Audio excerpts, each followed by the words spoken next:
Yo, no new lines. So I was reading an article on Discogs for no reason, just because it was interesting about rare collections and CDs that are coveted, and it had the top 25. Anyway, the RCA Elvis 60th birthday collection was there, and I was like, I've got that, man. Like, what? Anyway, it made me. I checked. I've got the collection. Love that one. And like I used to collect all the Essential Performers CDs, and they're not really worth anything, but they were great at the time because you always got unreleased recordings and tracks. Anyway, I kind of fell off at some point, and I would always try and collect all of the official sets. And it sent me down a rabbit hole because I then thought, like I'm like there's loads I ain't got now, and wow, there's so much. But I found out the community is so much better now. There's so much stuff, and I was like, what the hell? Like I was always doing it just for me. Like I've got vinyls. I never was ever part of a community of fans. I didn't know any other fans. Um, it was just something that I did. But actually seeing that loads of other people do it, and there's so much info, and actually, what the hell? Like over the last few years since I kind of fell off, I'm lucky at it. Well, I never would have, but I'm lucky. Some people sell their collections, but I would never do that. Not with others. Anyway, it made me just want to like. There's no way I can catch up. But I've got to follow that dream. The GI Blues set, which is awesome. And then I was like, well, that looks brilliant. It's got Elvis Presley Sunset Boulevard. Look, what they do these lovely like sleeves like for CDs, for vinyl. Because the FOMO was killing me. I was like, what? Seeing all these people with all this excellent stuff. And then I've already got the Legacy Edition, and I've got this on vinyl too. I need to have a wicked VHS, but it's probably not. Yeah, I think I might throw it away by now. And I've got Aloha again. I've got several copies of Aloha. So yeah, it's quite exciting to see how much stuff there is. Obviously, I would never dream of trying to like keep up or whatever, because follow that dream. I've been smashing it, and I'm annoyed at myself that when they were coming out, I just thought they were bootlegs. I didn't really think, because they look quite different, but they actually are RCA. If I knew that, I think I probably would have jumped in, but I just thought, what are they? I mean, there's some things that I do think they've gone down the wrong road with the way they present the records. Because to me, they shouldn't just have all the takes. I want the takes, but it should be 5 discs, and each disc should run like the album. Like there should be sequence like that.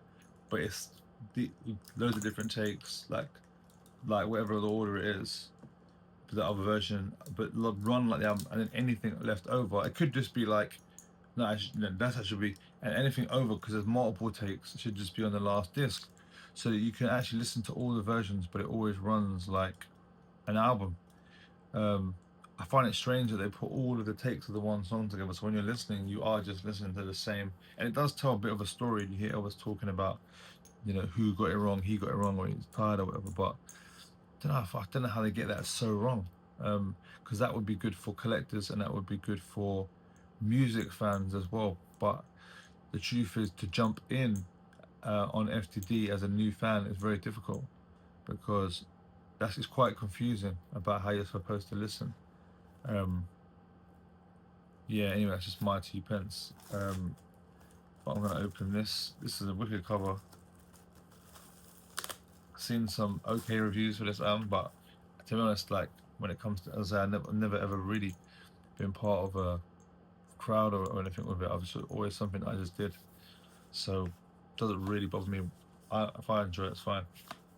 But it's definitely a cool looking package, and like these days, the covers of Elvis albums are so much better than what they were, especially in the original vinyl. They were terrible. Like he was a cool, good looking guy. There should never be a bad. This set is so good. Like RC always do such a good job on these. Look at that. It's like a vinyl. It's got one CD, sorry, recordings. Oh no, three. It's got all the kind of studio guff paraphernalia. Love it.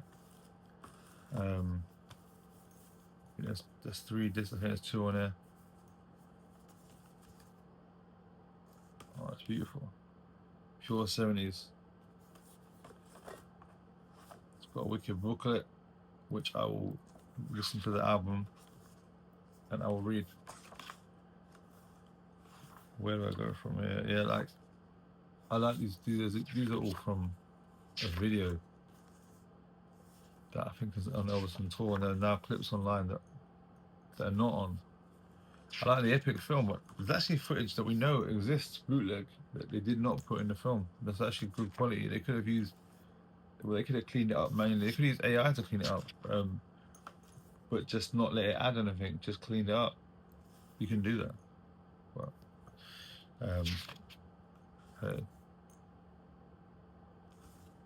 I mean, as I'm showing it to the camera, it's the first time I've actually seen it. So I'm like, wow, that's great. That's well cool.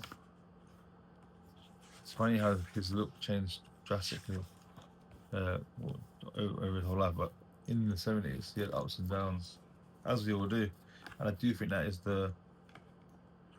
one of the attractions to Elvis is that he has a whole life that we can follow as an artist of ups and downs. And it's why I think there are still endearing Elvis fans who jump in and follow, because it's almost like a tragedy. The world's most beautiful man, one of the most beautiful people, completely destroys himself. It's kind of nuts. And he was always a great singer, but he destroyed his voice as well. And yet he had so much range, he delivered obviously with so much emotion. Like that's what held him, but it's just tragic. Okay, so the hype stickers I always try and keep. Didn't realize that was a thing. I thought it's just me that did that. Now like online and there are other people talking about how they keep the hype stickers, blah blah. I was like, I thought I was an individual. Saying, yeah, never met any other Elvis fans. I'm gonna open this, my Aloha. But yeah, it feels kind of crazy seeing this world that like you were kind of, I've read a lot of Elvis books, so obviously I know loads about him, and I've listened to like all his songs. But now it's about all the alternative takes, isn't it? We all know all of, I've seen all the films and I had them all on VHS. Threw them away. I regret that now. I should just kept them as part of my collection. It's dumb.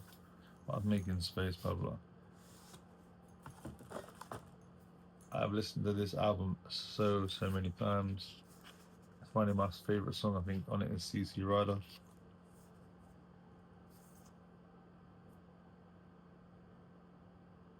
This looks dope. I'm sure many people have seen this and got it. Maybe they haven't, to be honest. Because not everyone jumps on everything, and then you kind of change your mind when you get to have a look. It's kind of similar format as others. I'm looking to get the Memphis one. My daughter's called Memphis.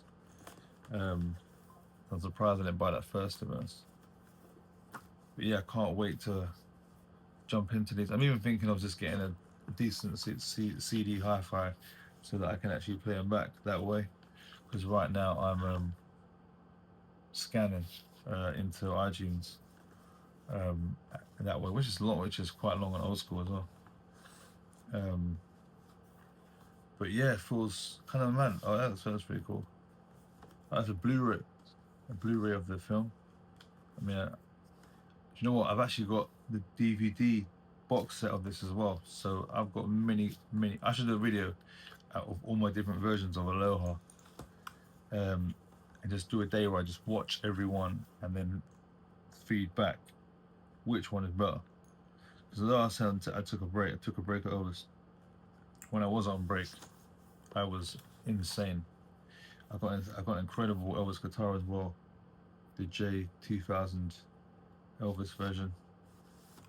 But I keep that in my studio. It's a beautiful guitar. It's quite hard to play because the neck is so big. There we go. Anyway, yeah, just are there any other people out there who have kind of gone away and jumped back in like me? I mean, maybe it's a midlife crisis because this is what I did from like the age of 11, all throughout my teen years and 30s. Elvis is kind of what kept me together.